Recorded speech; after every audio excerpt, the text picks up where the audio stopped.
Hi everyone, and welcome to episode 11 of the APB podcast. Now in this week's episode, we're going to be following some more of the Mark Rein saga video. Particularly we're going to be taking a look at what happens during an APB, or when the game dynamically matchmakes enforcers against criminals.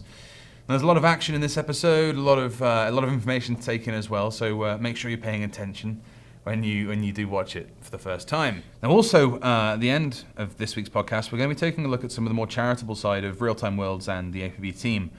Some of the guys here have been training really hard for the APB 1000 push-up challenge, in which 10 guys are looking to complete 1,000 push-ups each.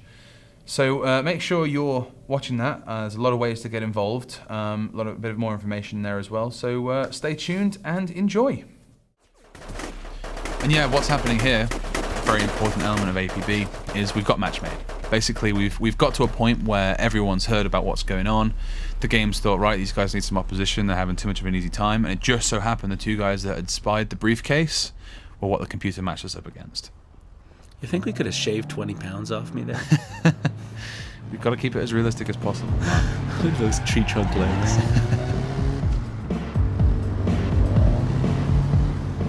This is you. This is your screen now. Stealing a car from an old lady. Yeah. And it's thrown us into a fight. And again, there's another firefight going on, completely separate from what we're doing. But you'll notice that they had grey names.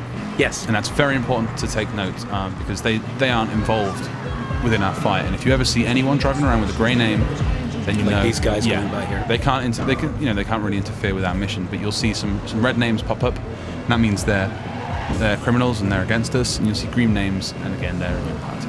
And I've noticed they're on the compass. The two red guys are showing up as well. That's right. Yeah. And I believe any second here now you take a look back. Yeah, those two red marks, they'll only ever show up if the criminal is doing something other than walking. So if they're sprinting to try and get to you quickly, they'll flash up on the radar. If they're firing a gun, again, they'll flash up on the radar. And you can see me as well, I'm popping up there. My name's in green, so you know that I'm on your side. You're on my side. Not to shoot at me. Well, actually, I forgot this is me driving. That's right, yeah, you're doing pretty well as well. You start using the weight of the vehicle. Yeah, I think I nudged this guy off the road in a second now. Bye-bye. This is you. This is your screen now. Trying my hardest to keep up with you. That old lady's car wasn't the fastest. The one thing I found in the game was that the vehicles definitely had different handling characteristics. And it's not just the handling as well, they've all got different attributes, whether it be, they're more armoured, or they're faster, they're slower, they handle easier. Some of the smaller cars really move nicely. Yeah, and what you had there was you had the big armoured van, it Yep. could take a lot of hits. It could ram people off the road because it's really heavy. And I think we decided at this point I was going to hold them off outside and you were going to get inside and get those packages delivered. I found all the arrows and indicators on the map for drop-offs and things like that were really easy to figure out. Yeah, like I said earlier on, it keeps the action flowing. It doesn't make you pull up a map screen. It doesn't make you stop and wonder what to do. You just know. And you decided that you'd go a bit maverick here. And this wasn't very smart of me.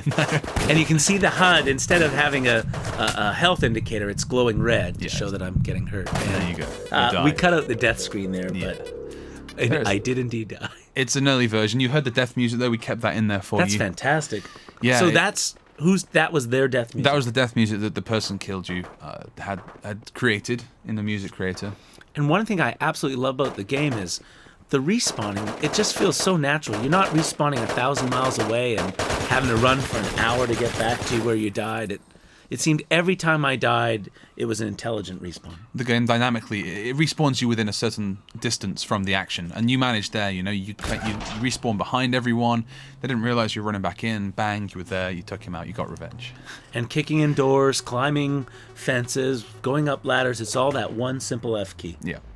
It's the action key, we have it, it's bound to F by default, but the player can put it on whatever they want. And really, getting into vehicles, like you say, climbing, interacting with the environment is all done through the one key. We were quite lucky here because the drop-off point was just down the road. Did you get back in a car at this point? I didn't know because it was. I saw you just standing there. Yeah, I'm holding them back because they're still after you. I'm the easy target. And you can see the game's it's thrown us into the final stage, 7 of 7, and it's put us into this firefight scenario, in which it's just a 5 kill. Oh yeah, I'm gonna mow him down. I got that kill. You did pretty well. I think here I shot more chairs than people. Maybe that furniture had done something wrong to you, I don't know. The environmental effects are very good in the game. I mean, it really does feel alive. And here we did pretty well, just the two of us against two other people. They didn't call for backup, even though we did pretty well in taking them down.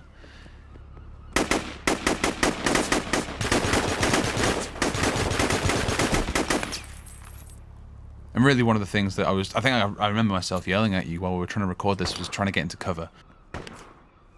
You got to use the environment as cover. Like, you see how he's doing there? He's ducked behind the wall, he's running crouching through there, and you're... Here's why I shot all the chairs. Your bullets are hitting furniture and not him.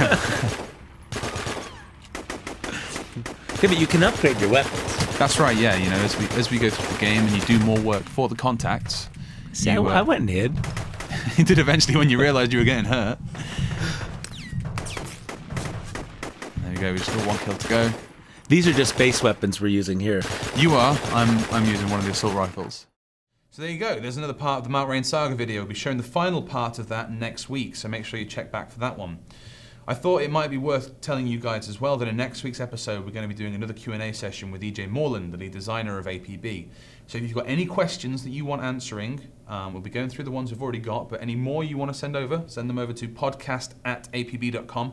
And we'll be answering the best ones of those that get sent through. So make sure you do it.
Okay, so Nikki, what is it exactly you guys trying to do? We're trying to do a lot of push-ups. We're giving ourselves 5 weeks of Rocky-style montage training to go from flabby, normal computer game developers to people that are doing a lot of push-ups. And is it working?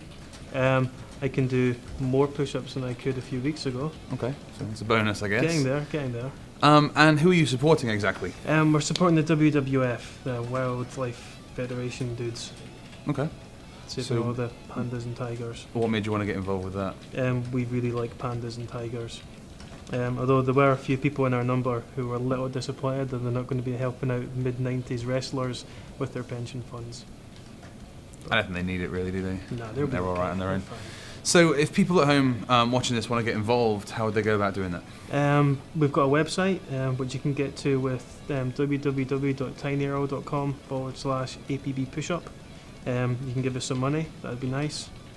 Help out us and all the little animals. Okay, and when's it all taking place? It's taking place next Tuesday the 6th of October, about 1:45 in the canteen downstairs at Realtime Worlds, Dundee. Cool. So we'll hopefully get some footage of that as well, and let you guys know how they got on. But yeah, like we say, get involved. It's a good cause. Those pandas and tigers do need saving.